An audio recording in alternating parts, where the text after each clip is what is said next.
إن الحمد لله نحمده ونستعينه ونستغفره ونعوذ بالله من شرور أنفسنا ومن سيئات أعمالنا من يهده الله فلا مضل له ومن يضلل فلا هادي له وأشهد أن لا إله إلا الله وحده لا شريك له وأشهد أن محمدا عبده ورسوله يا أيها الذين آمنوا اتقوا الله حق تقاته ولا تموتن إلا وأنتم مسلمون يا أيها الناس اتقوا ربكم الذي خلقكم من نفس واحدة وخلق منها زوجها وبث منهما رجالا كثيرا ونساء واتقوا الله الذي تساءلون به والأرحام إن الله كان عليكم رقيبا يا أيها الذين آمنوا اتقوا الله وقولوا قولا سديدا يصلح لكم أعمالكم ويغفر لكم ذنوبكم ومن يطع الله ورسوله فقد فاز فوزا عظيما أما بعد وإن خير الكلام كلام الله وخير الهدي هدي محمد صلى الله عليه وسلم وإن شر الأمور محدثاتها وكل محدثة بدعة وكل بدعة ضلالة وكل ضلالة في النار أما بعد. Donc on va commencer aujourd'hui le cours numéro 13 dans l'explication du livre Sharh Kashf al-Shubuhat expliqué par le Cheikh Abdul Aziz ibn Baz. C'est le livre du Cheikh Mohammed ibn Abdul Wahhab, le Mujaddid du XIIe siècle. Et dans ce livre, il répond à plusieurs des shubuhat, parmi les shubuhat des gens qui font le shirk et qui appellent au shirk. Et donc ce livre-là, il a été expliqué par de nombreux savants, et parmi eux, notre cheikh, le cheikh Abdul Aziz ibn Baz, rahimahullah. Et c'est un sharh qui est très clair, très simple, et qui est très bénéfique. Donc on va lire ensemble la partie où on est arrivé, et pour expliquer un peu où on en est dans l'explication, il faut comprendre qu'on a commencé un point dans le livre où le cheikh explique ou répond à une des shubuhat, qui est la shubha numéro 9 dans le livre Kashf al-Shubuhat. Et cette shubha, elle consiste de la part des mushrikines à dire aux gens qui appellent au tawhid que nous on déclare les musulmans kuffars. Et ils essaient de faire comprendre qu'ils ne sont pas des mushrikoun, parce que ceux qui faisaient le shirk à l'époque du prophète sallallahu alayhi wa sallam, eh bien ils refusaient de dire la ilaha illallah, ils refusaient de dire Muhammad Rasulullah, et ils faisaient plein de péchés et ils désobéissaient au prophète sallallahu alayhi wa sallam. Donc eux ils essaient de dire que eux ils ne sont pas comparables aux mushrikin, parce que ils disent ashhadu an la ilaha illallah, ils disent ashhadu anna Muhammad Rasulullah, et ils font ils obéissent au prophète, et ils essaient d'appliquer ce qui est obligatoire et de s'écarter de ce qui est interdit. Donc ils disent on n'est pas comparable aux mushrikoun, et le cheikh Mohammed ibn Abdul Wahhab, il leur répond par plusieurs points. On a mentionné jusqu'à maintenant 4 points parmi les réponses qu'on peut donner à cette shubha, et aujourd'hui on va lire la réponse numéro 5 et 6 à ces shubuhat. Et c'est pour leur expliquer en même temps que c'est pas suffisant seulement de dire la ilaha illallah et de dire Muhammad Rasulullah, alors que la personne qui le dit, elle est en train de pratiquer différentes formes de shirk. Ça annule son témoignage. Et la même chose aussi, que si quelqu'un il dit la ilaha illallah, Muhammad Rasulullah, mais qu'il nie des choses qui sont affirmées par la charia, et il rend halal ce qui est haram, ou d'autres choses de ce genre, eh bien ça lui servira à rien. Et on a donné l'exemple de Musaylama al-Kazzab, on a donné l'exemple de des gens que Ali radiallahu anhu a brûlé vivant, que c'était des gens qui disaient la ilaha illallah, Muhammad Rasulullah, qui faisaient la salat et ainsi de suite, mais étant donné qu'ils ont dit que Ali était Allah, Ali radiallahu anhu les a brûlés, il les a fait brûler vivants. Donc ça c'est un exemple que c'est pas suffisant seulement de dire la ilaha illallah, Muhammad Rasulullah, pour que quelqu'un soit musulman, ou bien, et en même temps ça réfute l'idée de ceux aujourd'hui qui appellent parmi les Ikhwan et d'autres tendances aussi parmi les soufis, qui prétendent qu'un musulman a le droit de croire en ce qu'il veut et qu'il est libre dans sa croyance et dans sa pratique religieuse. Il peut inventer des innovations, pratiquer des bid'ah, il peut croire en des choses qui sont différentes que le reste des musulmans, et puis que ça c'est pas grave, et qu'il n'y a pas de contrainte dans la croyance et dans la pratique religieuse dans l'islam, ou des choses de ce genre.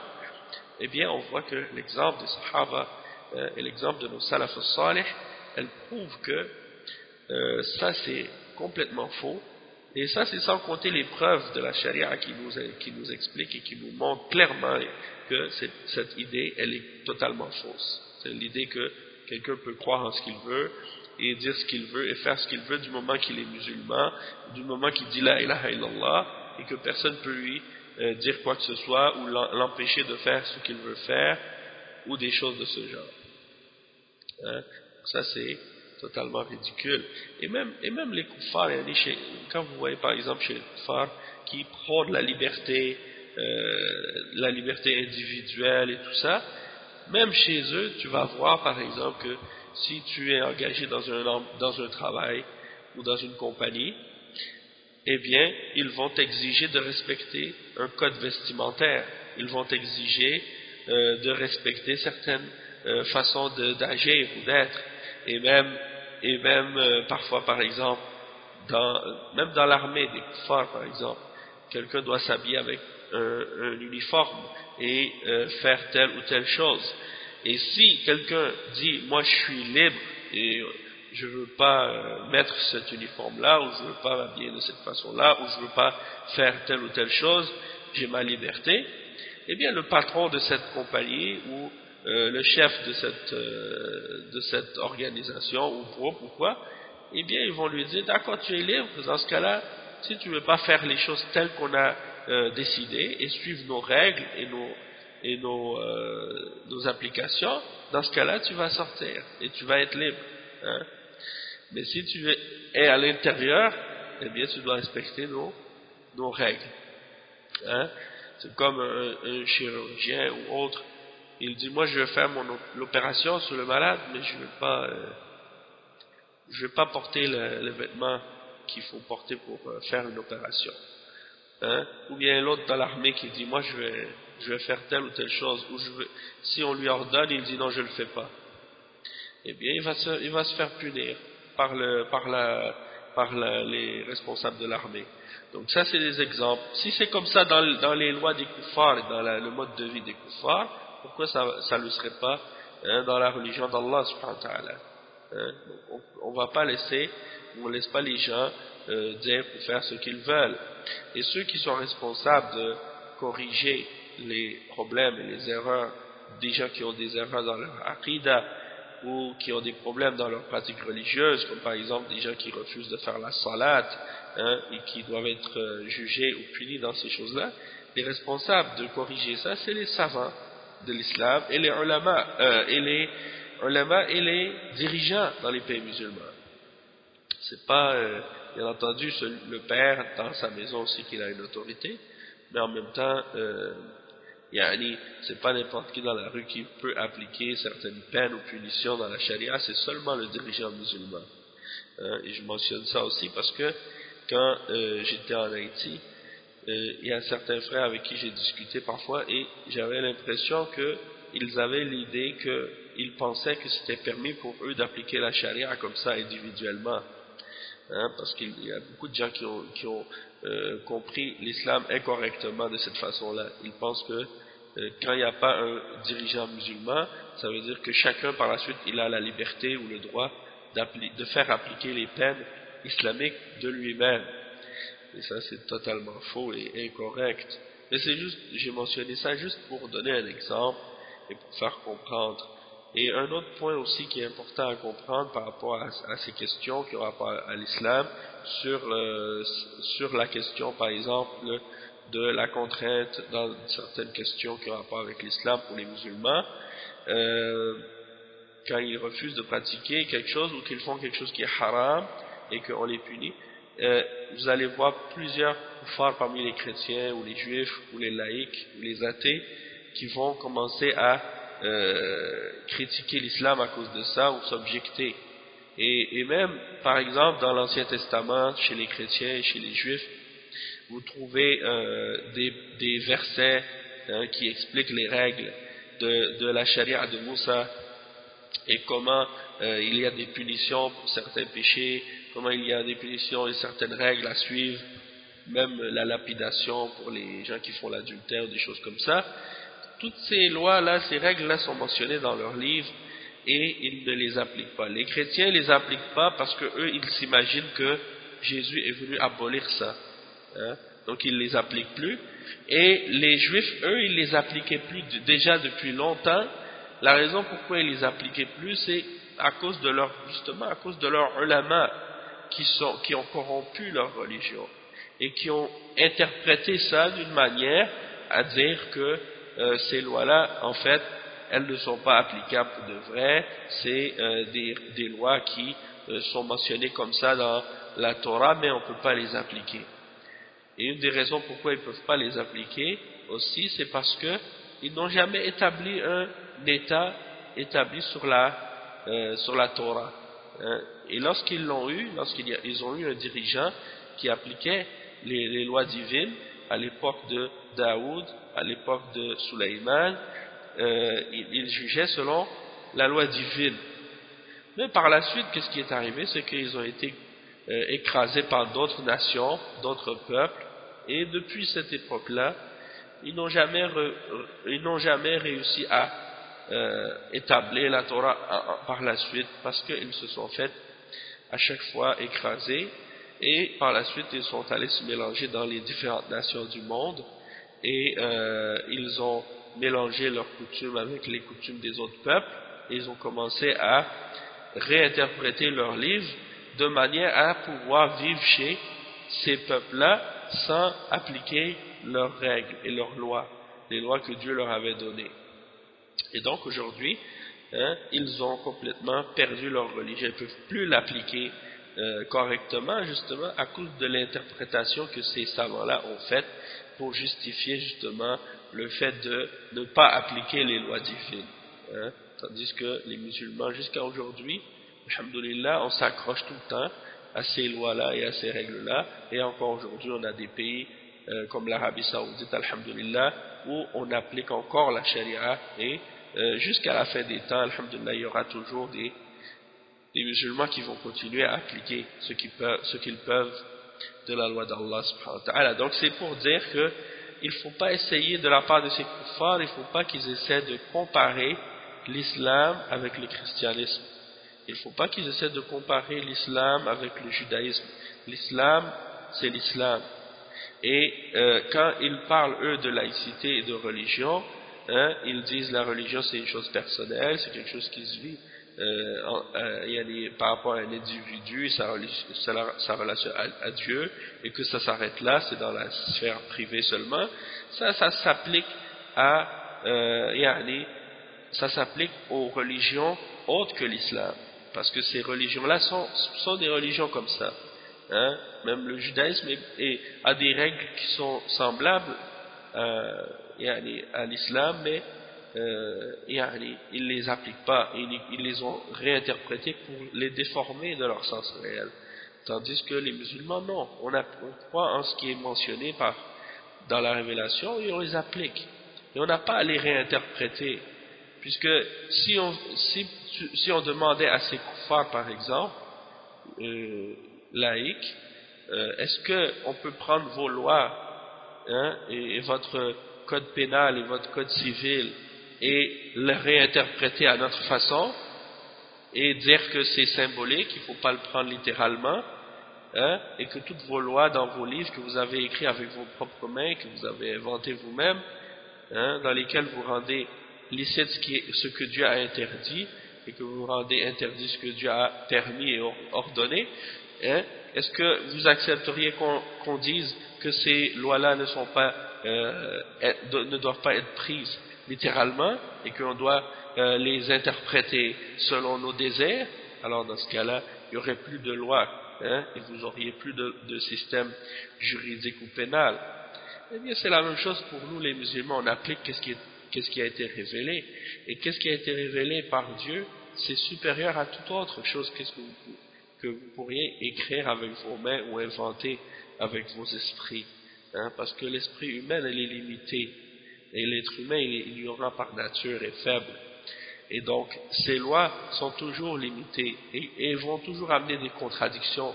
Et elles vont toujours se contredire les unes les autres. Tandis que la loi divine, elle est complète et parfaite. Et la raison pour laquelle elle est complète et parfaite, c'est parce qu'elle vient d'un Créateur suprême, tout-puissant, omniscient, sage et parfait, hein, et qui a tous les attributs de la perfection.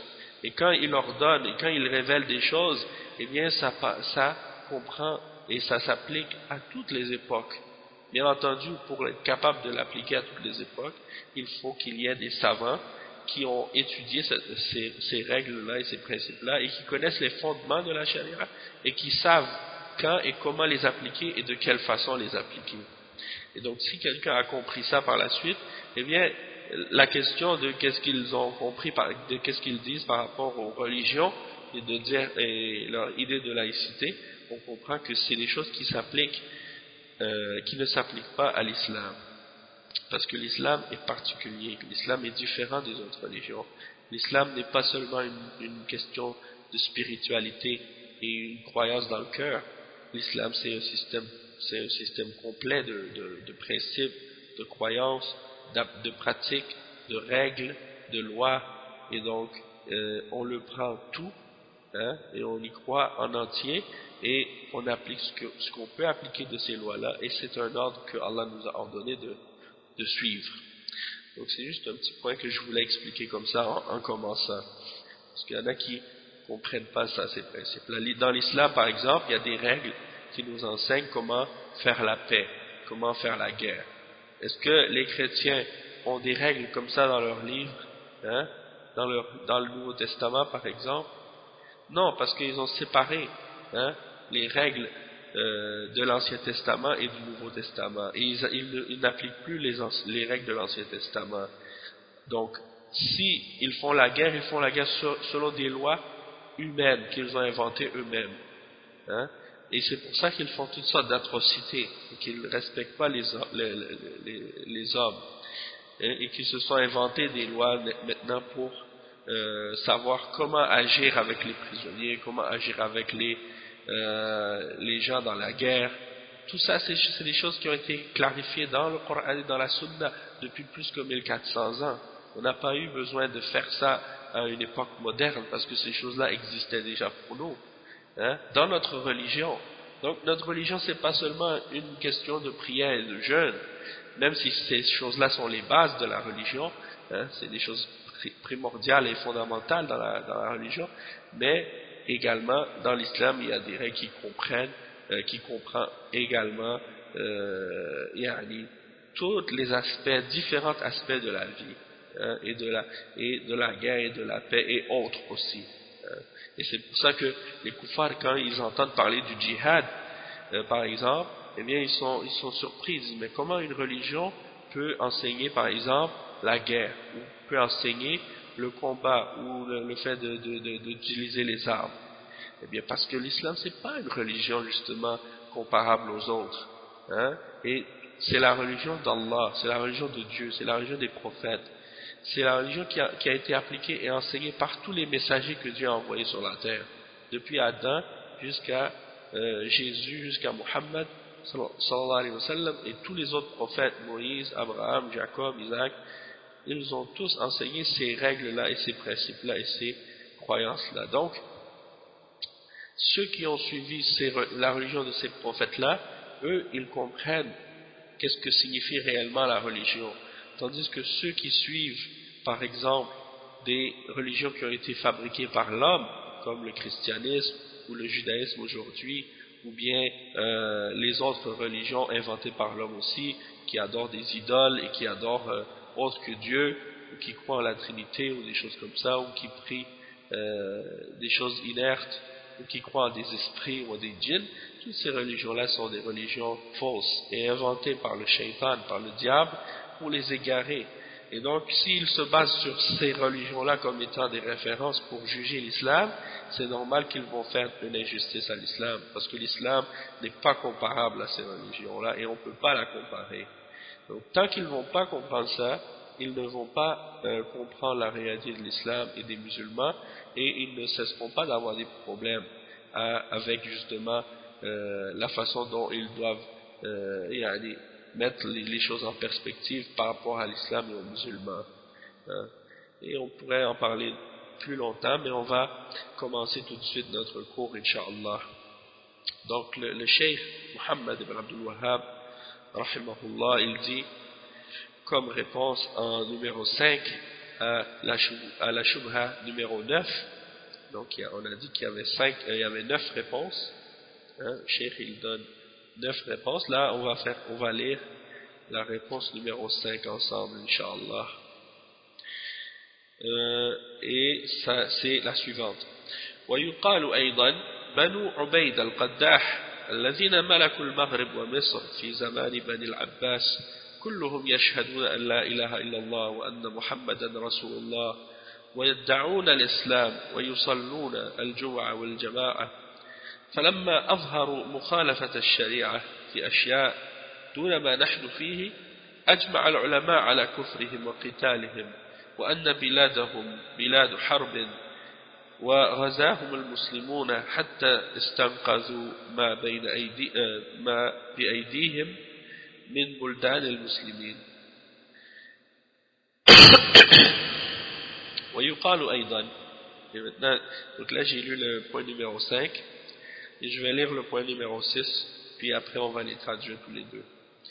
ويقال أيضا إذا كان الأولون لم يكفروا إلا لأنهم جمعوا بين الشرك وتكذيب الرسول صلى الله عليه وسلم والقرآن وإنكار البعث وغير ذلك فما معنى الباب الذي ذكره العلماء في كل مذهب باب حكم المرتد وهو المسلم الذي يكفر بعد إسلامه ثم ذكروا أنواعا كثيرة كل نوع منها يكفر ويحل دم الرجل وماله حتى أنهم ذكروا أشياء يسيرة عند من فعلها مثل كلمة يذكرها بلسانه دون قلبه أو كلمة يذكرها على وجه المزاح واللعب.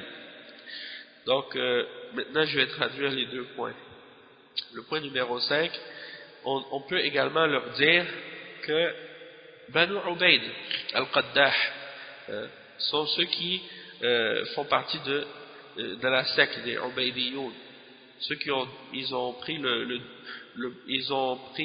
ont renversé les dirigeants qui étaient dans le Maghreb et en Égypte à l'époque de Bani al-Abbas, hein, et ils ont pris le pouvoir dans ces pays-là, ils se sont installés là-bas.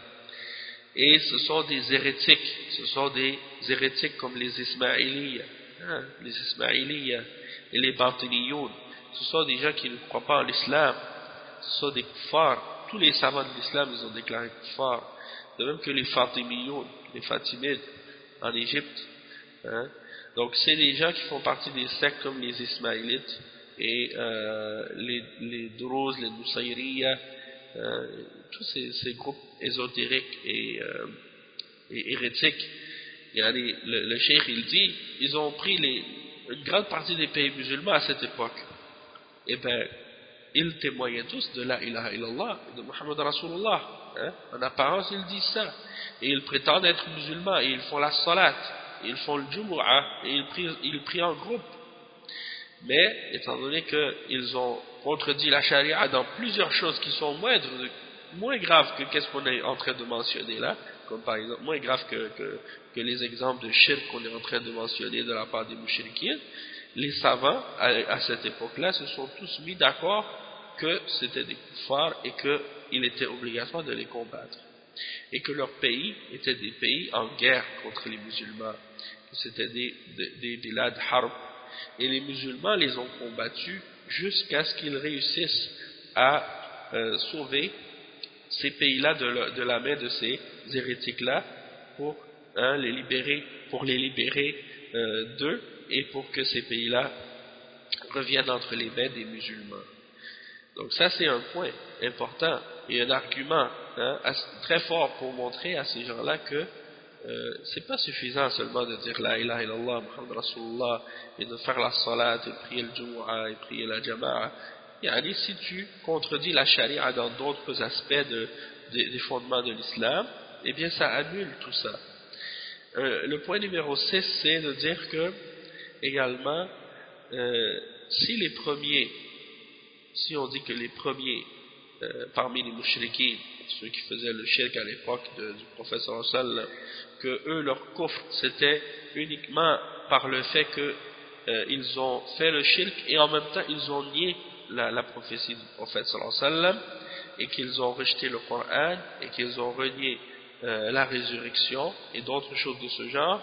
Alors que signifie dans ce cas-là ce que les savants de l'islam ont mentionné dans chacun des madhhabs de l'islam, dans les 4 madhhabs, ils ont mentionné le chapitre dans leur livre qui s'intitule le chapitre au sujet du verdict de l'apostat, le verdict de l'apostat, c'est-à-dire un musulman qui a rejeté la foi après avoir cru en l'islam. Donc il était musulman, puis il a rejeté la foi en l'islam par la suite. Donc dans tous les madhhabs, il y a un livre, il y a un chapitre dans les livres de fiqh qui traite de ce sujet et qui mentionne les exemples et les règles à ce sujet-là. Le cheikh dit ensuite, puis ils ont mentionné différentes catégories ou différentes sortes d'actions ou de paroles ou de croyances que si quelqu'un fait ces choses-là, eh bien elles vont le rendre mécréant et elles vont rendre son sang et ses biens licites pour les musulmans. Ils ont même mentionné des choses très petites que quelqu'un peut faire qui semblent très, très banales ou très simples, très petites, mais qui, si quelqu'un le fait, il va quand même être considéré comme un kafir et sortir de l'islam. Comme par exemple une parole qu'il dit avec sa langue sans qu'il y croit vraiment dans son cœur. Ou bien une parole qu'il mentionne juste pour faire une plaisanterie, ou pour rire, ou pour jouer. Et malgré tout, il sort de l'islam à cause de ça. Donc ça c'est la parole du cheikh Mohammed Abdul Wahhab. Il a mentionné ces 2 exemples-là. Et on va lire ensemble maintenant qu'est-ce que le cheikh Abdul Aziz ibn Baz a mentionné à ce sujet pour comprendre les détails de qu'est-ce que cela signifie, Inch'Allah. Donc le cheikh Abdul Aziz ibn Baz, rahimahullah, il dit Alhamdulillah wa sallallahu wa sallam ala rasulillah amma ba'd. هذا البحث رد على عباد القبور وعباد الأولياء في زمن المؤلف كما تقدم يقيم الحجج عليهم لأن الإنسان متى أتى بمكفر كفر ولو شهد أن لا إله إلا الله وأن محمدا رسول الله لأنهم يحتجون عليه يقولون كفار قريش وأشباههم لا يشهدون أن لا إله إلا الله ولا يشهدون أن محمدا رسول الله ونحن نشهد أن لا إله إلا الله وأن محمدا رسول الله ونصلي ونصوم كيف تكفرنا؟ ينكرون على الشيخ محمد بن عبد الوهاب لماذا تكفرنا ونحن نشهد أن لا إله إلا الله وأن محمدا رسول الله ونصلي ونصوم وتحتج علينا بالآيات التي نزلت في كفار قريش وكفار قريش يعبدون الأصنام ويشهدون أن لا إله إلا الله كفار قريش يعبدون الأصنام ولا يشهدون أن لا إله إلا الله ولا يشهدون أن محمدا رسول الله وكذبوه وقاتلوا وقاتلوه وما نحن مثلهم. فالمؤلف بين كما تقدم بالحجج الكثيرة التي تبين كفرهم، وإن قالوا نشهد أن لا إله إلا الله كما أن المنافقين يشهدوا أن لا إله إلا الله وأن محمدا رسول الله ويصلون ويصومون، ومع هذا هم أكثر الناس في الدرك الأسفل من النار، لأنهم قالوا بالألسنة ما ليس في القلوب. Donc on va traduire cette partie, on va lire la suite ensemble après. Donc le chef il commence en disant louange à Allah et paix et salut sur notre prophète. Ensuite, ceci est une étude dans laquelle on veut répondre et réfuter aux adorateurs des tombeaux, aux adorateurs des saints, les gens qui adorent les tombes et les saints. À l'époque de l'auteur, comme on l'a mentionné précédemment, et il établit contre eux les preuves que du moment que quelqu'un ramène un acte ou une parole ou une croyance qui fait devenir mécréant ou qui fait tomber dans la mécréance, eh bien que cette personne-là devient mécréante même si elle témoigne de la ilaha illallah, que rien ne mérite d'être adoré excepté Allah, et de Muhammad Rasulullah, que Muhammad est le messager d'Allah. Pourquoi? Parce que les gens à l'époque du cheikh Muhammad ibn Abdul Wahhab, ils essayaient d'utiliser comme argument contre le cheikh en disant par exemple les koufars de Quraysh et ceux qui leur ressemblent, ils ne témoignaient pas de la ilaha illallah, ils refusaient de témoigner, et ils ne témoignaient pas non plus que Muhammad sallallahu alayhi wa sallam est le messager d'Allah, tandis que nous, c'est-à-dire les adorateurs des tombes, les adorateurs des saints, ceux qui adorent les morts, les prophètes qui sont morts dans leur tombe, ils adorent les hommes pieux dans leur tombe, donc ils leur demandent des choses, et ils leur font des pèlerinages à leur tombe, et ils sacrifient des animaux pour eux. Ils disent, nous, on dit la ilaha illallah, on dit rien ne mérite d'être adoré excepté Allah, et on dit que Muhammad est le messager d'Allah, et on fait la salat, et on fait le jeûne. Pourquoi ou comment peux-tu nous déclarer kuffar alors qu'on fait tout ça, et les kuffars de Quraysh ne faisaient pas ça? Alors le cheikh il dit, ils essaient de critiquer le cheikh Mohammed ibn Abdul Wahhab, et ils désapprouvent le fait que le cheikh Mohammed ibn Abdul Wahhab les déclare kuffar. Ils disent, pourquoi tu nous déclares kuffar alors que nous on dit la ilaha illallah et on dit Muhammad Rasulullah et on fait la salat et on fait le jeûne, et toi tu utilises contre nous des versets qui ont été révélés à propos des kuffars de Quraysh, et tu les appliques sur nous, et tu dis tu appliques ces versets là sur nous, alors que les kuffars de Quraysh, eux, ils adoraient des idoles et ils ne disaient pas la ilaha illallah Muhammad Rasulullah, et ils niaient la prophétie du prophète sallallahu alayhi wa sallam, et ils l'ont combattu, et nous on n'est pas comme eux, c'est ça ce qu'ils disent. Ils disent, nous on n'est pas comme eux, alors comment tu peux nous déclarer kuffar? Alors le cheikh Mohammed ibn Abdul Wahhab, il leur répond et il leur explique, comme on l'a mentionné avec les explications précédentes, il leur montre plusieurs preuves qui clarifient que ils sont kuffar, même s'ils disent on témoigne ou on dit ashhadu an la ilaha illallah, je témoigne que rien ne mérite d'être adoré excepté Allah. Parce que même les hypocrites, par exemple les munafiqoun à l'époque du prophète sallallahu alayhi wa sallam, ils disaient la ilaha illallah Muhammad Rasulullah, et ils faisaient aussi la salat et ils faisaient le jeûne avec le prophète sallallahu alayhi wa sallam, et même qu'ils faisaient le djihad, ils faisaient plein d'autres adorations parmi les adorations que faisaient les musulmans, et malgré tout ils sont les plus mécréants parmi les hommes, et Allah dit dans le Coran qu'ils seront dans les plus profondes des profondeurs de l'enfer. C'est eux qui vont être le plus bas dans l'enfer à cause de leur mécréance, et que leur mécréance est plus grande que toutes les autres formes de mécréance. Donc pourquoi? Parce qu'ils ont dit avec leur langue ce qui n'était pas dans leur cœur. Le cheikh il dit ensuite هم يقولون نشهد أن لا إله إلا الله وأن محمدا رسول الله وهم في الباطن يكذبون ذلك وهكذا كفر المسلمون اليهود وهم يقولون لا إله إلا الله وكذلك الذي قالها من المشركين الذين عبدوا عليا رضي الله عنه أو استغاثوا بعلي وهم عباد الشمس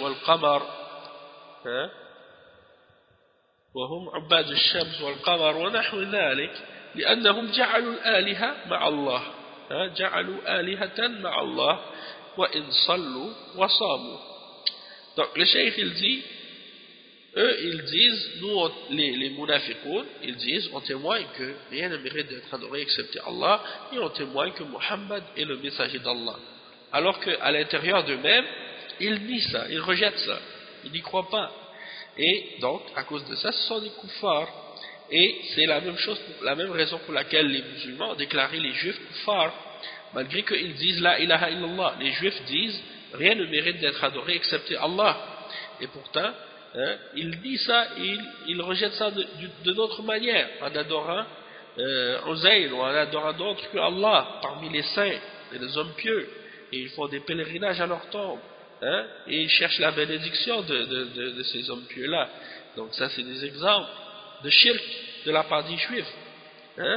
Et ils disent pourtant, rien ne mérite d'être adoré excepté Allah. De même que celui qui le dit parmi les mushrikines, ceux qui ont adoré par exemple Ali, radiyallahu anhu, à l'époque de Ali, et qui cherchent, et même encore aujourd'hui, parmi les Shia et les Rafida, qui appellent Ali radiyallahu anhu, ils l'appellent au secours. Quand ils ont une détresse, ils l'appellent au secours. Ils vont dire Ya Ali, Ya Hassan, Ya Hussein. Ils l'appellent pour qu'ils viennent les aider, alors qu'il est mort enterré dans sa tombe. Et il laisse Allah subhanahu wa ta'ala. Donc, ça c'est comme des adorateurs du soleil, des adorateurs de la lune, et ainsi de suite. C'est la même chose. Pourquoi? Parce qu'ils ont mis avec Allah des divinités. Et même s'ils font la salat, même s'ils font le jeûne, même s'ils disent la ilaha illallah, Muhammad Rasulullah, ça ne compte pas, puisqu'ils contredisent le témoignage, et ils annulent leur témoignage par d'autres paroles ou d'autres actions ou des croyances qui sont en contradiction avec la ilaha illallah, Muhammad Rasulullah. Le cheikh il dit ensuite وَكَذَلِكَ بَنُو عُبَيْدَ الْقَدَّاحِ يصلون ويصومون فلما أظهروا الرفض والغلو في آل البيت ثم ادعى بعضهم أنه إله وأنه معبود يعبد من دون الله كفرهم المسلمون وقاتلوهم لإظهارهم الكفر والضلال ولم ينفعهم شهادتهم أن لا إله إلا الله وأن محمدا رسول الله لكفرهم وضلالهم وغلوهم في آل البيت أو بدعواهم الألوهية لأن بعض رؤسائهم ادعى الألوهية وأنه يعبد من دون الله اتخذ لنفسه مقام الألوهية فكفرهم المسلمون وقاتلوهم بكفرهم ولم ينفعهم شهادة أن لا إله إلا الله وأن محمدا Rasulullah lamma ataw bil mukaffirat. Donc le cheikh il parle ensuite de Banu Ubayd al-Qaddah, sont ceux dont on a parlé au dernier cours et qu'on a parlé aussi aujourd'hui, ceux qui parmi les Ismaïliya et les Nusayriya et autres qui font partie des sectes des Batiniyoun, des sectes ésotériques, ceux qui pensent que la religion est divisée en un aspect qui est caché et un aspect qui est dévoilé. Donc ils pensent qu'il y a une partie de la religion qui est secrète et que personne ne peut connaître cette signification secrète dans le Coran et dans la religion excepté ceux qui ont été initiés à leur secte. Et donc pour eux, tout ce qui est dans le Coran, il a un double sens, ou il a un autre sens mais qui est caché. Et donc pour eux, par exemple, les musulmans en général, eux, quand ils entendent le terme salat, et que Allah leur ordonne de faire la salat, ça veut dire de prier et d'établir les 5 prières par jour, selon les exemples du Coran et de la Sunna. Mais pour eux, ça veut dire autre chose. La salat, ça ne veut pas dire ça. Ça ne veut pas dire de faire la prière, ça veut dire autre chose. Et le jeûne, ça veut dire autre chose. Et ils interprètent les prophètes d'une autre manière. Ils ne disent pas que les prophètes sont des hommes envoyés par Allah subhanahu wa ta'ala, auxquels il a envoyé des révélations, et des messages, des livres. Non. Pour eux, les prophètes, c'est comme les philosophes, des hommes intelligents qui utilisent leur intelligence et qui, avec leur intelligence parfois, ils vont imaginer un monde imaginaire avec des anges, des choses comme ça, qui viennent leur parler. Et donc c'est ça pour eux un prophète. Donc selon eux, être un prophète, c'est quelque chose qui peut être acquis. C'est pas quelque chose qui est donné par Allah subhanahu wa ta'ala. Donc ils ont plein d'autres idées comme ça, comme par exemple ils ne croient pas qu'il y a un paradis et qu'il y a un enfer réel qui existe. Pour eux, le paradis et l'enfer, c'est juste un état d'âme. C'est symbolique, comment ils disent, allégorique, c'est pas réel. Et plein d'autres exemples comme ça de la part de ces égarés-là. Et parmi les Ismaélites, par exemple, il y en a à l'époque quand ils étaient au pouvoir en Égypte, ils ont pris un de leurs dirigeants qui s'appelait Al-Hakim bi Amrillah et ils l'ont déclaré Dieu. Ils croyaient que c'était Dieu incarné. Et donc, ils l'adoraient en dehors d'Allah subhanahu wa ta'ala. Donc, eux, ils croient que Al-Hakim bi Amrillah, c'était Dieu. Et les Nusayriya, eux, ceux qui sont actuellement au pouvoir en Syrie, et ben c'est comme j'ai dit au dernier cours, ceux-là ils croient que Ali radiyallahu anhu était Dieu, ils croient que Ali radiyallahu anhu était Dieu, et ils l'adorent en dehors d'Allah subhanahu wa ta'ala comme les Rafida, ils adorent en dehors d'Allah comme les Rafida adorent Ali radiyallahu anhu en dehors d'Allah, et qu'ils font des pèlerinages à sa tombe. Et chaque année il y a des millions de gens qui vont là-bas à Najaf pour faire leur pèlerinage et pour adorer Ali. Donc ça c'est l'exemple de shirk. La même chose, ils font la même chose aussi avec tous les descendants de Ali parmi les 12 imams, ceux qu'ils appellent les 12 imams. Et le 12e d'entre ces imams, il croit qu'il est né il y a plus que 1200 ans, il est né et puis il est devenu invisible, et que depuis 1200 ans il est en train de se promener dans le monde en état d'occultation comme ils disent, et donc il est invisible et puis à la fin des temps il va réapparaître. C'est ça leur croyance, les chiites Rafida. Donc ça c'est des croyances de kufr et d'égarement et de shirk et de bid'a et de tout ce que tu peux imaginer. Donc par rapport à Al-Ubaydiyoun et Al-Fatimiyoun qui font partie des Ismaélites, donc ils ont des croyances donc de kufr comme ça, malgré que c'est des gens que quand ils parlent et disent la ilaha illallah Muhammad Rasulullah, ils font la salat, ils font le jeûne en apparence, donc toutes ces choses là c'est des choses qui montrent qu'ils sont musulmans, mais en même temps ils ont laissé montrer leur appartenance à la tendance des Shia, et l'exagération au sujet de la famille du prophète sallallahu alayhi wa sallam, au point de prendre les descendants de Ali radiyallahu anhu comme des divinités en dehors d'Allah, et ils ont même prétendu que certains d'entre ces descendants-là ont des attributs divins, effectivement, et ils les adorent en dehors d'Allah. Et si vous voulez plus de détails là-dessus, il y a les cours que j'ai fait sur les Shia Rafida, 25 cours sur ça, donc vous pouvez retourner dans le site, Inch'Allah, vous pouvez les trouver. Et ensuite, le cheikh il dit ensuite que les musulmans, quand ils ont vu ça, ils les ont déclarés kuffar et ils les ont combattus. Pourquoi ils les ont combattus? Parce qu'ils ont montré leur mécréance et leur égarement. Et le fait de leur part qu'ils disent la ilaha illallah Muhammad Rasulullah, eh bien ça ne leur sert à rien. Ça leur sert à rien puisque ils ont en même temps le kufr et l'égarement et l'exagération au sujet de la famille du prophète sallallahu alayhi wa sallam, et ou bien également aussi lorsqu'ils prétendent être divins ou d'avoir des qualités divines ou d'être Dieu même, comme Al-Hakim bi Amrillah en Égypte et d'autres également. Donc ça c'est des exemples, hein. Et ceux qui suivent aujourd'hui les Aga Khan, ce qu'on appelle les Aga Khan, c'est la même voie que ces Ismaélites là à l'époque, hein. De même que les Bouhara, et il y a d'autres tendances aussi parmi ces Ismaélites aussi, et la même chose pour les Nusayriya en Syrie et ailleurs, c'est la même chose, hein. Donc yani, ces gens-là, ils ont des croyances qui sont kufr et shirk, hein. Ils adorent des êtres en dehors d'Allah, hein, et certains d'entre eux même ils se sont prétendus Dieu.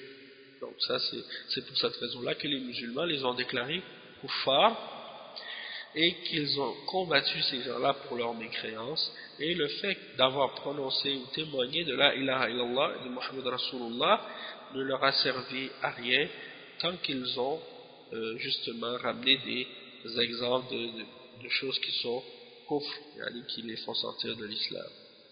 Le cheikh il dit وهكذا الأئمة عقدوا بابا سموه باب حكم المرتد في مذهب الحنابلة والشافعية والمالكية والحنفية، باب معروف أجمع عليه المسلمون عملا بقول النبي صلى الله عليه وسلم من بدل دينه فاقتلوه، وقال معاذ رضي الله عنه من بدل دينه يقتل قضاء الله ورسوله.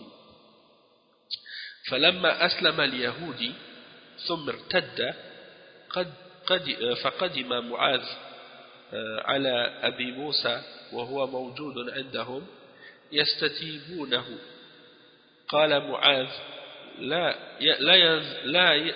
ينزع حتى يقتل، قال معاذ لا ينزع حتى يقتل قضاء الله ورسوله،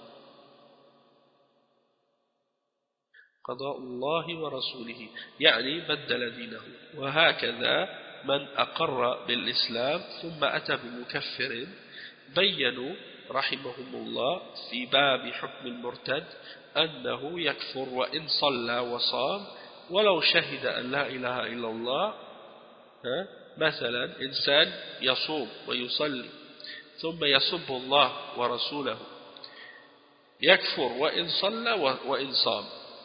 الذي يقول الصيام ليس واجبا يكفر، الذي يقول الزنا حلال يكفر، وكذلك الذي يقول الخمر حلال يكفر ولو صلى وصام ولو شهد أن لا إله إلا الله. كمن يطأ المصحف ويهينه ويطأه بيده أو برجله يلطخه بالبول إهانة له، أو يقول نكاح الأخت حلال أو نكاح البنت حلال يكفر ولو شهد أن لا إله إلا الله ولو شهد أن محمدا رسول الله. وكذلك ensuite donc le cheikh il dit de même qu'un autre argument qu'on peut utiliser contre ces mouchriquines, contre ces gens qui adorent les tombes et les morts et les saints, parmi les soufiyas et les autres ignorants, parmi les rafidah, on peut utiliser comme argument également ce que les imams de la religion ont fait en écrivant des chapitres dans les livres de fiqh qu'ils ont intitulés le chapitre du verdict de l'apostat. Dans le madhab des Hanabila, c'est-à-dire les gens qui suivent Ahmad ibn Hanbal, l'imam Ahmad ibn Hanbal, ou bien Al-Shafi'iyya, ceux qui suivent l'imam Al-Shafi'i, ou bien Al-Malikiyya, ceux qui suivent l'imam Malik ibn Anas, qui est Al-Madhab Al-Maliki, ou bien Al-Madhab Al-Hanafi, de ceux qui suivent l'imam Abu Hanifa.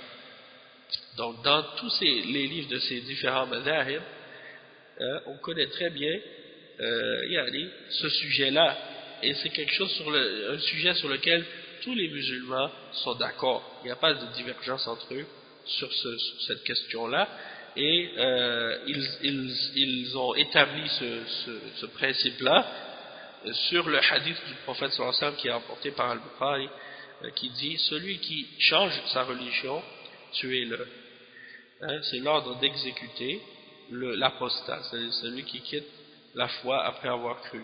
Soit qu'il quitte l'islam, c'est pas nécessaire que la personne quitte intentionnellement l'islam. Il y en a qui pensent que un apostat c'est seulement quelqu'un qui était musulman qui devient chrétien, ou qui devient juif, ou qui devient athée. Non, c'est pas une condition que ce soit de cette façon-là. C'est-à-dire que quelqu'un peut quitter l'islam même si il pense qu'il est toujours musulman. C'est-à-dire que par exemple, il pratique du kufr ou du shirk à l'intérieur même de l'islam. Il pense qu'il est musulman, mais il va adorer des tombes, des saints ou des morts. Ou bien il va nier quelque chose qui fait partie de l'islam dans le Coran et dans la Sunna. Donc comme le cheikh il va l'expliquer.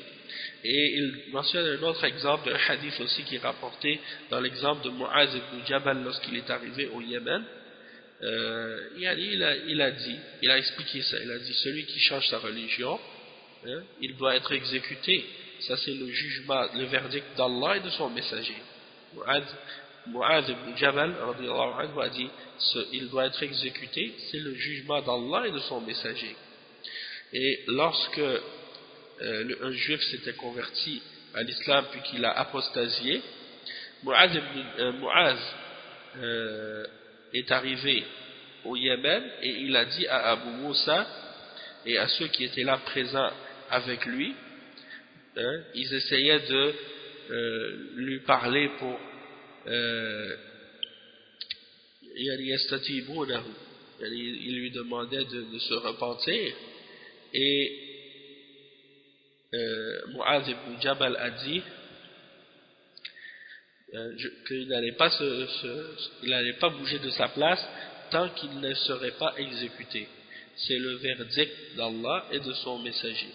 C'est-à-dire, celui qui change sa religion, il est dans l'islam, il est exécuté. Ça c'est quelque chose qui fait partie des consensus des savants de l'islam. Et il y a déjà parmi les gens aujourd'hui, parmi les modernistes, certains égarés parmi les Ikhwan et d'autres tendances aussi, qui nient ce principe-là, parce qu'ils n'aiment pas les critiques des kuffars quand les kuffars leur disent qu'ils ne sont pas en accord avec les droits de l'homme qui disent que chacun a la liberté de croyance, la liberté de conscience, la liberté d'expression et ainsi de suite, la liberté de religion, et que quelqu'un peut changer de religion comme il veut, et donc ils font de la religion comme un jeu. Ils font de la religion quelque chose qui est comme un jeu. Tu peux croire à quelque chose aujourd'hui, changer demain, après-demain, comme si c'est pas grave. Et puis tu peux être dans une religion puis croire à qu'est-ce qui est contraire à cette religion-là, à l'intérieur de cette religion, c'est pas grave. Tu peux inventer des innovations, tu peux inventer des choses, tu peux même te prétendre prophète ou même te dire Dieu, tu as le droit. Personne ne peut t'interdire de le faire. Ça c'est pas en accord avec l'islam. Et l'islam accepte pas ça, il tolère pas ça. Donc certains de ces modernistes-là, comme par exemple Tariq Ramadan et son oncle aussi, il a un oncle en Égypte aussi qui rejette la peine d'apostasie, et la même chose aussi pour Tariq Souaidan qui nie aussi la peine de l'apostasie, et plein d'autres aussi parmi ces soi-disant prêcheurs de l'égarement qui nient la peine de l'apostasie en islam. Ils vont en contradiction avec ce qui est clair dans le Coran et dans la Sunna et dans les paroles et le consensus des musulmans, des imams de l'islam. Donc il faut bien comprendre ce point-là. Et bien entendu, la peine de l'apostasie, c'est pas quelqu'un qui peut l'appliquer comme ça n'importe qui. Ça c'est comme la plupart des règles pénales dans l'islam, c'est seulement le dirigeant qui a l'autorité de faire appliquer ces peines-là. Et sinon, bien entendu, qu'est-ce qui se passerait dans la société musulmane? Eh bien, ce serait que il y aurait des individus égarés comme ça, et ignorants, qui se permettraient par la suite de déclarer qui ils veulent mécréants, et de se permettre par la suite de tuer qui ils veulent, sans preuve, sans compréhension, sans connaissance, et commenceraient à exécuter les gens comme ça, comme le font certains groupes, par exemple, les groupes d'Al-Qaïda par exemple, qui se permettent de tuer des otages. Quand ils prennent des otages, ils les exécutent, ou bien ils prennent des musulmans, ils disent non, ce sont des apostats, et puis ils les filment, et puis ils leur la tête dans une caméra, tout ça devant la caméra pour diffuser ça par la suite sur internet. Tout ça c'est des actes qui ont aucun rapport avec l'islam, et c'est fait par des égarés, des ignorants, des khawarij, des gens de l'égarement. Et donc il faut remettre les choses bien à leur place et bien comprendre les choses comme il faut, pour pas mélanger le vrai et le faux. Donc la question, donc ici après le cheikh il dit que toute personne donc qui a affirmé l'islam, puis que par la suite il vient avec quelque chose qui couvre, eh bien les savants, que Allah leur fasse miséricorde, ils ont expliqué dans le chapitre de l'apostat, le verdict de l'apostat, que cette personne-là, elle quitte la foi, elle devient mécréante, même si elle faisait la salat, même si elle faisait le jeûne, et même si elle disait la ilaha illallah, Muhammad Rasulullah. Le cheikh il donne comme des exemples maintenant pour faire comprendre. Il dit, par exemple, si quelqu'un il fait le jeûne et il fait la salat, puis qu'ensuite il insulte Allah et son messager, eh bien il devient mécréant, même s'il prie, même s'il jeûne. Ou bien celui qui dit par exemple, le jeûne ce n'est pas obligatoire, c'est-à-dire le ramadan, faire le jeûne du ramadan, il dit c'est pas obligatoire. Le cheikh il dit il devient mécréant quand il dit ça, parce que c'est quelque chose qui est clair, de même que celui qui dit que le zina, l'adultère ou la fornication c'est halal, il devient mécréant, parce qu'il dit quelque chose qui est clair dans la religion, quelque chose qui est connu. Et de même que celui qui rend halal l'alcool, il dit l'alcool c'est halal, il devient mécréant, même s'il prie, même s'il jeûne, et même s'il dit la ilaha illallah.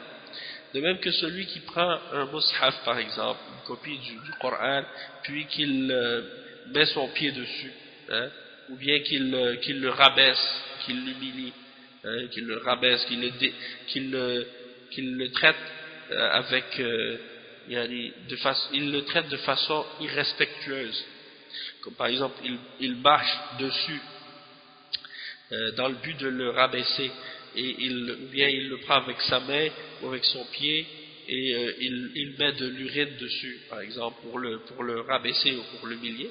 Ça c'est un acte de kufr. La personne qui fait ça, elle est mécréante, même si elle fait la prière, même si elle fait le jeûne, même si elle dit la ilaha illallah Muhammad Rasulullah. Le cheikh il dit, ou bien l'exemple de quelqu'un qui dit qu'on a le droit de marier sa sœur, que c'est halal de marier sa sœur par exemple. Donc il veut rendre licite l'inceste. Donc ça c'est kufr aussi, de même que quelqu'un qui prétend qu'il a le droit de marier sa fille, il dit marier la fille c'est halal, il devient mécréant. Il devient mécréant, pourquoi? Parce que c'est quelque chose qui est kufr. Tandis que, et ça c'est ici un petit point qui est très important à comprendre, c'est que si quelqu'un boit de l'alcool, mais il dit qu'il reconnaît que c'est haram, il commet un péché, mais il ne sort pas de la religion, il ne sort pas de l'islam. Tandis que si quelqu'un ne boit pas du tout d'alcool, mais il dit avec sa bouche, il déclare que l'alcool c'est halal, même s'il n'a pas bu une seule goutte d'alcool dans sa vie, il devient mécréant. Parce que le fait de nier l'interdiction de quelque chose qui est interdit par Allah, c'est plus grave comme crime et comme péché que le fait de faire ce péché-là lui-même. Parce qu'il le rend halal, il nie ce que Dieu a affirmé. Et donc il rejette, il contredit la parole d'Allah. Ça c'est un acte de kufr, c'est un acte de mécréance. Tandis que de commettre le péché tout en reconnaissant qu'on est en train de désobéir à Allah, ça c'est un péché seulement. C'est pas quelque chose qui est kufr, ça ne fait pas sortir de l'islam. Donc il faut bien distinguer la différence entre les deux. Quelqu'un qui fait le zina et qui dit oui, le zina c'est haram, je reconnais que c'est haram, ça il a commis un péché. Et il va être, si on l'attrape et qu'il y a des témoins, les dirigeants, les responsables vont le lapider. Hein? Vont le lapider, ainsi que la femme qui a commis la fornication ou l'adultère. Bon, la fornication, c'est une autre peine, c'est pas la lapidation. La fornication, la peine pour la fornication, c'est 100 coups de fouet. Tandis que pour la peine pour l'adultère, c'est-à-dire quelqu'un qui est marié et qui a des rapports sexuels avec quelqu'un en dehors du mariage, ça c'est la lapidation, c'est ça le châtiment. Donc même si cette personne-là, elle le fait, et elle reconnaît que c'est haram, elle va être, s'il y a des témoins et tout, et qu'elle est jugée, et que le juge détermine que la peine c'est qu'il doit être lapidé, elle va être lapidée jusqu'à la mort, mais elle reste quand même musulmane, et elle est considérée quand même comme un croyant. Et si elle se repent, tout ça c'est pour dire que cette lapidation-là va être une expiation pour son péché en même temps, hein, va le purifier de ce péché-là. Tandis que celui qui n'a jamais commis la fornication ou n'a jamais fait l'adultère de sa vie, il n'a jamais fait l'adultère, sauf que il le rend halal, et il dit oui c'est permis, on a le droit, et puis celui-là il est kafir. Même si il l'a jamais fait. Hein? Donc ça c'est pour montrer que des fois, parfois les péchés qu'on peut faire avec notre cœur et avec notre bouche sont plus graves que les péchés qu'on peut faire avec notre main, avec notre corps. Comme par exemple quelqu'un qui tue une autre personne et elle reconnaît que le meurtre c'est haram et que tuer c'est pas permis, hein? Mais elle l'a fait comme ça, par la colère ou d'autres raisons, et puis elle a tué quelqu'un comme ça. Cette personne-là, elle n'est pas mécréante pour avoir tué. Tandis que l'autre qui n'a jamais tué personne, ni frappé personne, ni n'a jamais fait mal à une mouche, mais qui dit j'ai le droit de tuer qui je veux, et tuer c'est halal dans l'islam, celui-là il est kafir, même s'il n'a jamais tué personne. Donc il faut bien comprendre ça, ces questions-là, c'est très très important. Et donc quelqu'un par exemple qui fait le jeûne, qui fait la salat 5 fois par jour, qui fait les nawafil, il fait les prières surrogatoires, il fait le hajj obligatoire, il fait la umrah plusieurs fois à chaque année, il dépense de son argent fi sabilillah, il aide les pauvres, il lit le Coran, chaque jour il lit un juz, puis que par la suite il s'en va, il dit la ilaha illallah Muhammad Rasulullah, puis il s'en va à une tombe et il demande à un mort, il devient mushrik. Même s'il fait toutes ces bonnes actions-là, il sort de l'islam. Pourquoi? Parce que il va à une tombe pour demander à un mort, et prier un mort, et faire un sacrifice à un mort, et demander des vœux à un mort. Ça, c'est shirk akbar. Ça fait sortir de la religion. Et s'il croit que, même s'il ne le fait pas, mais il croit que c'est permis de le faire, c'est-à-dire quelqu'un il ne fait pas le shirk, mais il croit que le shirk c'est permis, que si tu le fais, c'est pas grave. C'est pas interdit dans l'islam, il sort de l'islam aussi.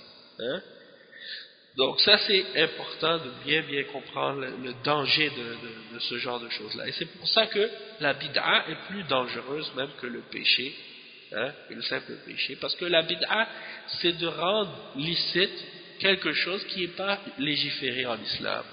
Et de croire que Allah aime quelque chose sans preuve. Et de faire une action parfois même c'est un péché, et toi tu t'imagines que c'est quelque chose qui va te rapprocher d'Allah.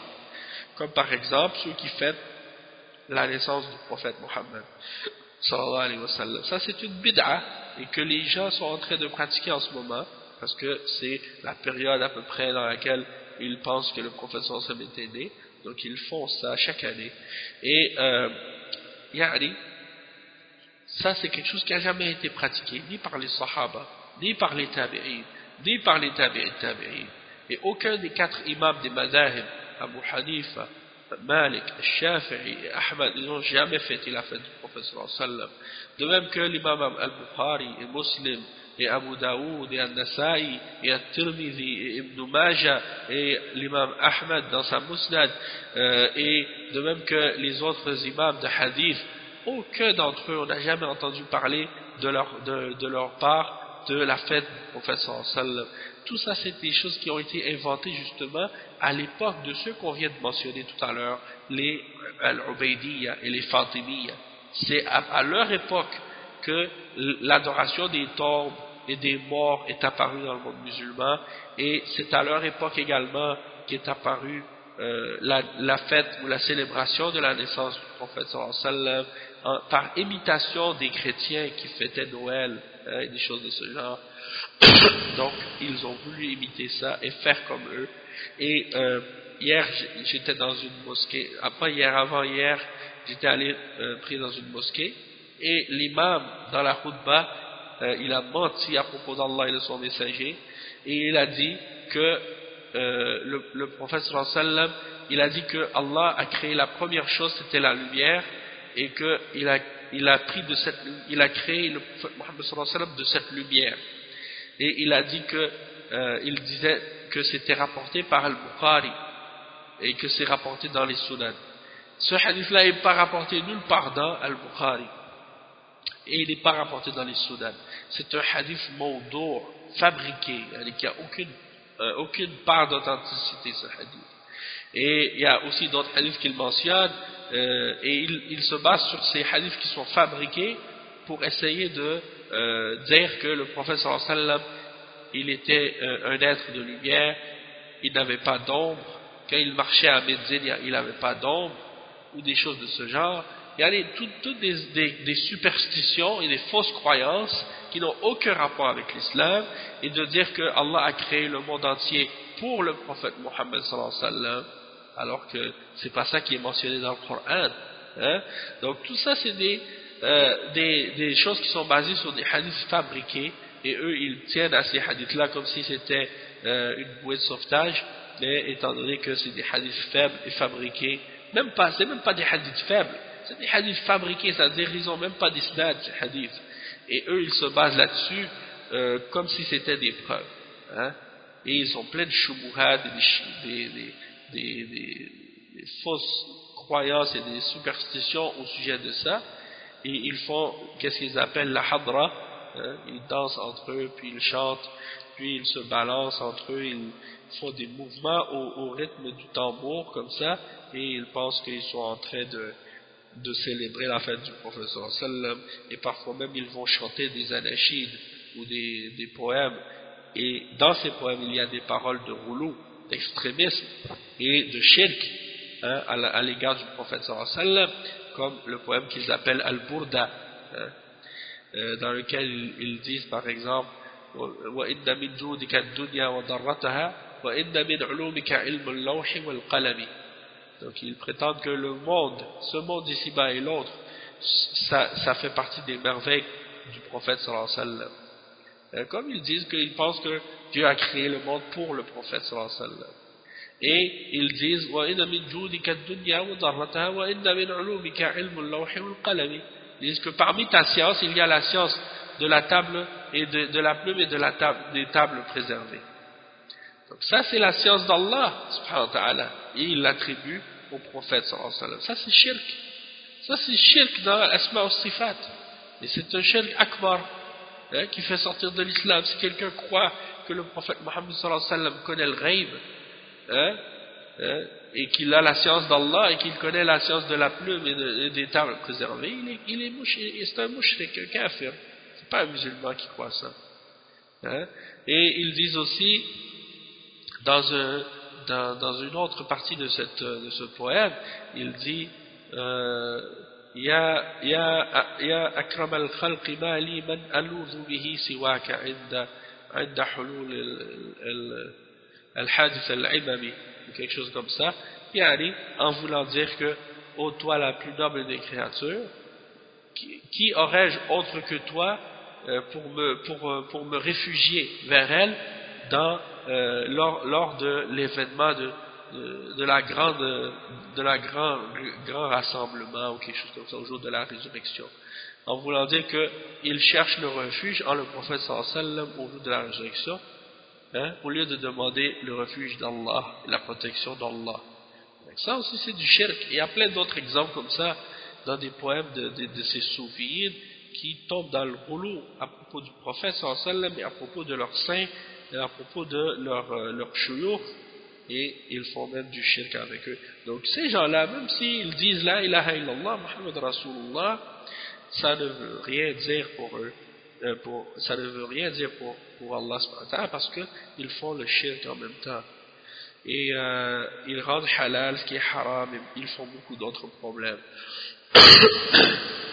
Le cheikh il dit ensuite وكذلك قالوا إذا تعلق بغير الله وعبد الشمس أو القمر أو الصنم أو عبد عليا أو فاطمة أو الحسين أو عبد القادر أو البدوي أو غيره كفر ولو صلى وصام ولو شهد أن لا إله إلا الله. Donc le cheikh il dit que les ulama ils ont dit également que si quelqu'un s'accroche à autre que Allah, il s'attache à autre que Allah, il adore le soleil, ou il adore la lune, ou il adore les idoles, ou il adore Ali, ou bien il adore Fatima, ou Al-Hussein, ou bien il adore Abdul Qadir Al-Jilani, ou bien il adore Al-Badawi, hein, celui qui est enterré à Tanta, hein, qui est originaire du Maghreb, un de leurs soufis, un de leurs chers soufis, hein, qui était en fait un hérétique, un égaré, et quand il est mort, ils ont fait un mausolée sur sa tombe, et aujourd'hui ils vont par millions en Égypte à chaque année pour aller adorer sa tombe et pour l'adorer en dehors d'Allah et faire le shirk avec lui. Donc ça c'est des exemples, hein. Abdul Qadir al-Jilani la même chose, et Abdul Qadir al-Jilani il est enterré quelque part en Orient, et pourtant dans chaque pays il a une tombe, et les gens ils vont là-bas, ils lui construisent un dôme et ils vont faire des pèlerinages là-bas alors qu'il est enterré à une autre place. Mais parmi les croyances des soufis, c'est que quelqu'un il peut se multiplier comme ça. C'est-à-dire qu'il peut se dédoubler et apparaître à plusieurs endroits en même temps. Hein? Et Allah comme des croyances bizarres comme ça. Allah donc il s'imagine peut-être qu'il était enterré dans toutes ces différentes places-là. Ça c'est complètement illogique. Donc le cheikh il dit que les ulama ont dit que ceux qui font ça, qui adorent ces êtres en dehors d'Allah, ils sont des kuffars, même s'ils prient, même s'ils jeûnent, même s'ils disent la ilaha illallah Muhammad Rasulullah. Le cheikh il dit ensuite والمقصود المقصود أن الإنسان إذا أتى بمكفر بطلت أعماله لقوله صلى الله عليه وسلم من بدل دينه فاقتلوه، وقوله سبحانه وتعالى في القرآن ولقد أوحي إليك وإلى الذين من قبلك لئن أشركت ليحبطن عملك ولتكونن من الخاسرين. وقال سبحانه وقدمنا إلى ما عملوا من عمل فجعلناه هباء منثورا وما تنفع مع الشرك أعمال تكون هباء منثورا. وقال تعالى ولو أشركوا لحبط عنهم ما كانوا يعملون. الحاصل أن الإنسان إذا أتى بمكفر قولي أو فعلي أو قلبي أو شك كفر، حتى ولو شك فقال أنا أعرف أن لا إله إلا الله وأن محمد رسول الله ولكن عندي شك في أن الجنة حق أو لا، أشك أن الله في السماء أو ليس في السماء يكفر، أو أنه فوق العرش أو ليس فوق العرش يكفر لأنه مكذب لله ورسوله، أو شك في نبوة محمد صلى الله عليه وسلم وقال أنا لا أدري أهو نبي أو ليس بنبي يكفر، أو شك في نبوة نوح أو موسى وهود وعيسى وصالح وقال أنا أشك في نبوة هؤلاء كفر، أو قال أختي حلال يجوز لي أن أتزوجها، أو بنتي حلال أتزوجها كفر، أو عمتي أو خالتي حلال أتزوجها كفر. والمقصود أنه متى أتى بمكفر ناقد من نواقض الإسلام كفر وبطلت أعماله كلها، صلاته وصومه وحجه كلها تبطل. Donc le cheikh il dit, qu'est-ce qu'on veut dire par ça? C'est qu'une personne, peu importe qui, du moment qu'elle vient avec quelque chose qui est kufr, eh bien toutes ces œuvres deviennent vaines. Parce que le prophète sallallahu alayhi wa sallam a dit, celui qui change sa religion, tuez-le. C'est-à-dire exécutez-le. Et dans le Coran, il y a plein de versets qui mentionnent que si quelqu'un rejette la foi, ses œuvres deviennent vaines. Comme le verset 65 dans Surat Az-Zumar, Allah subhanahu wa ta'ala dit, et nous t'avons révélé à toi, ainsi qu'à ceux qui étaient avant toi, parmi les prophètes, que si tu commets le shirk, que si tu aurais commis le shirk, on aurait annulé toutes tes œuvres, on les aurait rendues vaines, et tu aurais été du nombre des perdants. Et le verset 23 dans Surat Al-Furqan, dans lequel Allah subhanahu wa ta'ala dit, et nous avons pris qu'est-ce qu'ils ont fait comme œuvre, et nous l'avons fait devenir comme de la poussière, éparpillée par le vent. Et donc leurs œuvres ne peuvent pas leur profiter. Toutes leurs prières, toutes leurs jeûnes, tous leurs témoignages, toutes leurs hajj et leurs umrah, toutes les sadaqat qu'ils ont fait seront comme de la poussière éparpillée par le vent parce qu'ils ont fait le shirk avec Allah. Et le verset 88 dans Surat Al-An'am, dans lequel Allah subhanahu wa ta'ala dit que s'ils auraient commis le shirk, on aurait rendu vain tout ce qu'ils ont fait. Et ça, Allah dit ça à propos des prophètes. Donc ça s'applique encore plus à ceux qui ne sont pas des prophètes, comme nous. Et le cheikh il dit ensuite, donc en résumé, on peut dire que toute personne qui ramène quelque chose qui est kufr, soit dans la parole, ou soit dans les actions, ou soit dans les croyances du cœur, ou dans les doutes, eh bien il sort de l'islam, il devient mécréant. Même que si quelqu'un par exemple il doute, il dit par exemple je sais pas, il dit je sais que la ilaha illallah Muhammad Rasulullah c'est la vérité, mais j'ai un doute, est-ce que le paradis est vrai ou non, ou bien je doute, est-ce que Allah est dans les cieux ou il n'est pas dans les cieux, il devient mécréant s'il doute de ces choses là. Ou bien il doute, est-ce que Allah est au-dessus de son trône ou il n'est pas au-dessus de son trône, il devient mécréant pour ça. Pourquoi? Parce qu'il a démenti ce que Allah et son messager ont dit à ce sujet. Ou bien il doute de la prophétie du prophète Mohammed sallallahu alayhi wa sallam. Il dit, je ne sais pas si c'est un prophète ou non. Il devient mécréant. Ou bien il doute de la prophétie des autres prophètes, comme Nuh, alayhi salam, Noé, ou Moussa, Moïse, ou Hud, ou Isa, ou Salih, ou de Jésus, ou de Salih, ou de Hud. Il dit par exemple, je ne sais pas s'ils sont des prophètes ceux-là. Alors il est kafir s'il doute de ces choses-là. Ou bien il dit ici, si quelqu'un dit par exemple, ma soeur elle est halal, j'ai le droit de me marier avec ma soeur, ou ma fille elle est halal, j'ai le droit de marier ma fille, il devient mécréant, parce qu'il rend halal ce qui est haram. Ou bien il dit, j'ai le droit de marier ma tante maternelle, ou ma tante paternelle, elles sont halal, j'ai le droit de les marier. Il devient mécréant dans ce cas-là. Et ça me fait penser justement à l'exemple des homosexuels aujourd'hui. Une femme par exemple, elle dit j'aime une femme, j'ai le droit de la marier, ou j'aime un homme, j'ai le droit de le marier. Un homme qui dit j'aime un autre homme et je veux me marier avec lui. Celui qui croit que ça c'est halal de se marier avec un homme qui doit se marier avec un autre homme, ou une femme qui va se marier avec une autre femme, s'il croit que ça c'est halal, il devient kafir. Il devient kafir. Tandis que s'il fait l'homosexualité, il ne devient pas kafir, tant qu'il reconnaît que c'est haram. L'homosexualité c'est pas un kufr, c'est comme l'adultère, c'est pas un kufr non plus. Mais si tu le rends halal, ça devient kufr. Et si tu crois que tu as le droit de te marier, ça c'est kufr. Donc là, tout ce qui se passe maintenant en France ou ailleurs, dans les autres pays de kufr, ils essaient de passer des lois pour dire que tout le monde est égal et tout le monde a les mêmes droits. Et si un homme et une femme peuvent se marier, pourquoi un homme ne peut pas se marier avec un homme? Pourquoi une femme ne peut pas se marier avec une femme? Et donc celui qui croit en ces arguments-là et qui accepte ce genre de raisonnement-là, eh bien il n'a pas cru en Allah et à son messager. C'est-à-dire s'il rend ça halal et il le déclare halal, ou bien il pense que c'est correct ou que c'est permis, eh bien il devient kafir. Et aussi la même chose pour ceux qui pensent qu'on a le droit de se marier avec des animaux.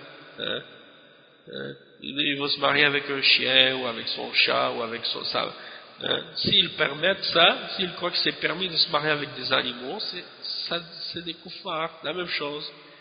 Sauf que s'il le fait, il fait la bestialité, il ne va pas devenir kafir nécessairement, mais c'est un parmi les grands péchés. Et même si par exemple celui qui commet l'adultère ou qui fait l'homosexualité, il mérite la peine d'être exécuté, mais il ne va pas être nécessairement kafir pour ça, parce que c'est un péché parmi les grands péchés. Sauf que s'il le rend halal, ça c'est kufr, ça le fait sortir de la foi et de l'islam. Donc ça c'est important là pour ceux qui sont dans les pays de kufr maintenant, comme nous ici au Canada ou ailleurs, et qui sont confrontés par les kuffars avec ces idéologies de liberté, puis de croire que tout le monde est pareil, puis qu'il n'y a pas de différence entre un homme et une femme, et qu'un homme et une femme c'est la même chose, et qu'un animal et un être humain c'est la même chose, et qu'ils veulent rendre halal ce qui est haram. Il faut bien être clair sur ces sujets-là, ne pas se laisser égarer par eux. Et de plus en plus, vous allez voir dans les médias, ils essaient de présenter des couples soi-disant musulmans qui sont homosexuels, qui sont déclarés et qui croient que c'est halal et qui se prétendent imams et qui font des mariages homosexuels. Celui qui se dit imam et qui fait des mariages entre deux hommes ensemble ou deux femmes ensemble, c'est pas les musulmans qui font ça. Celui qui fait ça, il n'est pas musulman parce qu'il l'a rendu halal, et de rendre un péché halal, c'est kufr. Ça c'est très important de le savoir. Le cheikh il dit ensuite wal maqsoud أنه متى أتى بمكفر ناقد من نواقض الإسلام كفر وبطلت أعماله كلها صلاته وصومه وحجه كلها تبطل ولو أشركوا لحبط عنهم ما كانوا يعملون ومن يكفر بالإيمان فقد حبط عمله وهو في الآخرة من الخاسرين. هذا محل إجماع بين المسلمين، ولكن أهل الشرك لا يفقهون، فعباد القبور وعباد الأولياء في عمى في ظلام نسأل الله العافية. هذه أشياء بينها الشيخ محمد بن عبد الوهاب رحمه الله في زمانه للذين اعترضوا عليه وقالوا إن ابن عبد الوهاب يكفر المسلمين وأنه جاء بدين جديد، وهذا لجهلهم وضلالهم وقلة بصيرتهم. ما أتى بدين جديد، إنما أتى بما قاله الله ورسوله وبما صار عليه الصحابة والمسلمون رحمهم الله وجزاه الله خيرا. Donc le cheikh il dit donc que qu'est-ce qu'on veut dire par là, c'est que toute personne qui fait quelque chose qui est un annulateur parmi les annulatifs de l'islam, un naqid parmi les nawaqid de l'islam, eh bien toutes ces œuvres deviennent vaines et deviennent mécréants. Et toutes ces œuvres, sa salat, son jeûne, son hajj, toutes ces œuvres deviennent vaines. Comme Allah il le dit dans le Coran, dans le verset 88, dans Surat Al-An'am, que s'ils auraient fait le shirk, Allah aurait rendu vaine tout ce qu'ils ont fait comme action. Et le verset 5 dans Surat Al-Ma'idah, et quiconque renie la foi, alors son œuvre devient vaine et il sera dans l'au-delà du nombre des perdants. Et ça c'est quelque chose sur lequel il y a un ijma' entre les savants, c'est-à-dire tous les musulmans sont d'accord sur ça, il y a un consensus sur cette question-là, mais les gens du shirk ne comprennent pas, et les adorateurs des tombes et les adorateurs des saints sont dans l'aveuglement et dans les ténèbres, nasallallahu al-afiyah. Et le cheikh il dit que ça ce sont des choses que le cheikh Mohammed ibn Abdul Wahhab rahimahullah il a expliqué à son époque à ceux qui se sont opposés et objectés à lui, et ils ont dit le cheikh Mohammed ibn Abdul Wahhab il déclare kuffar les musulmans, il est venu avec une nouvelle religion. Le cheikh il dit ça c'est à cause de leur ignorance et de leur égarement et du peu de compréhension de la religion qu'ils ont. Le cheikh Mohammed ibn Abdul Wahhab n'a pas ramené une religion nouvelle, il a seulement ramené ce que Allah et son messager ont dit, et ce que les sahaba ont suivi, de même que les musulmans après lui. Que Allah lui fasse miséricorde et le récompense de la meilleure récompense. Donc eux, à cause de leur ignorance, ils pensent que le shirk c'est l'islam, et ils pensent que l'islam c'est le shirk, et que si tu fais le shirk, eh bien tu sors pas de l'islam, et que si tu fais le kufr, tu sors pas de l'islam. Donc pour eux, si tu déclares quelqu'un qui fait le shirk et le kufr, tu les déclares kuffar, ils disent tu déclares kuffar les musulmans. À cause de leur ignorance, ils ne comprennent pas la différence entre le fait de déclarer kafir un mushrik et le fait de déclarer kafir un musulman qui fait des péchés. Il y a une différence entre les deux. Et les gens de Ahl Sunnah wal Jama'a, ils déclarent kuffar ceux qui font le shirk, et qui font des formes de shirk majeur et de kufr majeur. Ça fait partie de l'islam. Et après avoir bien entendu établi la preuve contre ces gens-là et clarifié la religion. Donc après, par la suite, si la personne persiste dans son égarement, eh bien il le déclare kafir, mécréant. Tandis que les Khawarij, eux, ils déclarent kafir le musulman qui fait des péchés, qui sont moindres que le shirk et le kufr, ils le déclarent kafir. Donc ça, c'est l'égarement des Khawarij. C'est l'égarement des Khawarij, et c'est donc pas la même chose.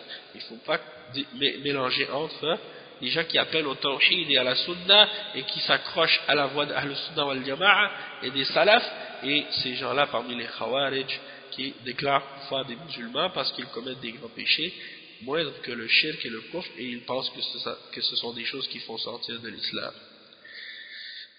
Donc on a complété donc aujourd'hui cette partie de l'explication du cheikh, et donc on va s'arrêter à ce point-là, et au prochain cours, Inch'Allah, on continuera la suite de la réponse par rapport à la shubha numéro 9, et on lira également quelques questions et réponses qui ont été mentionnées dans le livre à la suite de ce cours, Inch'Allah. Donc on va s'arrêter ici. Par contre, j'aimerais juste mentionner que dimanche prochain, il n'y aura probablement pas de cours. C'est possible qu'il n'y aura pas de cours. S'il y a un cours, je vais l'annoncer. Sur Twitter ou bien par email. Mais en principe, c'est possible qu'il n'y ait pas de cours parce que je ne vais pas être à Montréal, je vais être à Toronto. Et je suis invité pour un séminaire à la mosquée des frères de Troy à Toronto. Donc, c'est bien possible que je pourrais pas donner le cours dimanche prochain.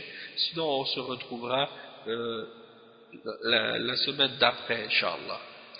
Donc, je vais m'arrêter tout de suite. Subhanakallah wa bihamdik. Ashhadu an la ilaha illa ant. Astaghfiruka wa atubu ilayk. Barakallahu fikum wa jazakumullahu khairan. Wassalamu alaykum wa rahmatullahi wa barakatuh. Wa sallallahu wa sallam ala nabiyyina Muhammad wa ala alihi wa sahbihi ajma'in.